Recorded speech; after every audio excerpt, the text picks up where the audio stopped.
So this is going to be a very short video, just keeping you guys up to date. USC wins against Arizona 41-21. Oregon defeats Cal 24-10. Miami and Florida State. Miami won this game 52-6. I watched this game. Miami pretty much dominated defensively. Caused 3 total interceptions by their strong safety, which you guys are going to see in a second. 3 TDs, only 1 interception. They also ran for over 124 yards, 3 total touchdowns. Receivers, all 3 different receivers had a touchdown or more. And then defensively, strong safety, Alton Judge had a total of 3 TDs. Complete dominance. I did say that Miami was going to win that game. Clemson defeated Virginia 55-17. Syracuse defeated Tulane 49-24. Texas A&M beats Oklahoma 34-11. Notre Dame defeat Oregon State 58-24. Texas defeat Iowa State 63-23. Alabama defeat Missouri 44-10. Georgia beat South Carolina 56-10. UCLA beat Stanford 49-20. Wisconsin beat Maryland 56-28. Michigan and Penn State was our last user for this week. Michigan barely won this game 22-26. As you guys can see, they were scoreless in the first quarter, but after that, they was able to start clicking. Turnovers, 0-1. Despite the 1 turnover by Connor Denton, they still was able to have some success. Almost had a 100-yard rushing as far as Dalton Shelley. So I'm very interested to see if he's going to fall in the Heisman race. Everett, 3 total TDs, 10 receptions. And then, as I said before, they was able to do their thing. So let's take a look at the Heisman race to see if anything has changed. Dalton Shelley has been on top since last week. He fell down. James Ramirez is now up. Dalton Shelley, David moves down.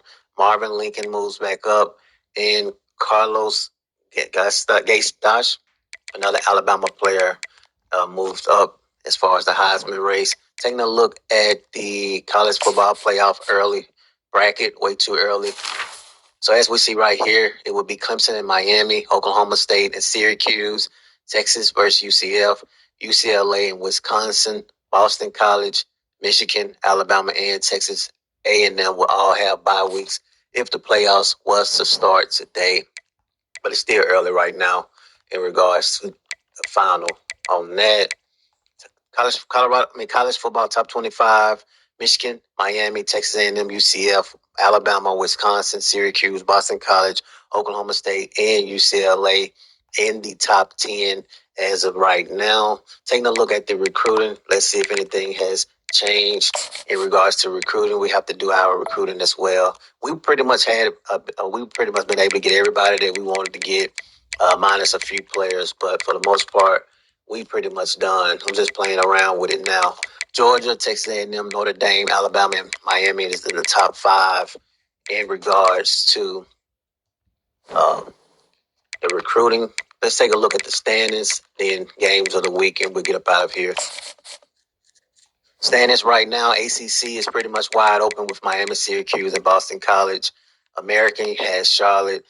Big 12 right now, Texas A&M and UCF are in the battle for the Big 12. Then you have Oklahoma State and on down fighting for that chance. Big 10 right now is Michigan, Ohio State, and Wisconsin pretty much fighting with it being wide open. Cincinnati is running the CUSA.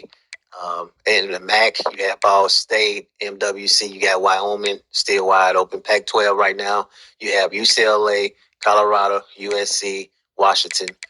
It's pretty interesting right here. Washington did beat Colorado, but they still have Colorado number 2 right now in the Pac-12. I personally would have put them down. Colorado did play some very, very big teams this year. They did beat 2-3 top 25 type teams. So actually 15. So yeah, it makes sense.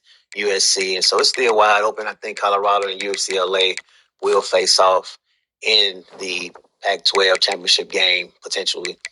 Let's take a look at we didn't even finish the other teams. My bad. Trying to hurry up, get through with this. SEC right now, we have Alabama, Auburn, pretty much in a battle. Then you have Georgia and on down from there. And then the Sun Belt pretty much is computer with Marshall on top in regards to that. Take a look at the games of the week. UCLA and Oregon.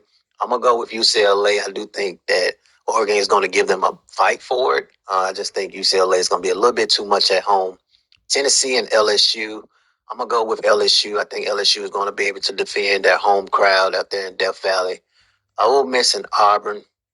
Oh, it's going to be a very good one right here. I'm going to go with Auburn. I think they're going to be able to protect their home stadium. Then you have Wisconsin and Iowa. I'm going with Wisconsin for the upset.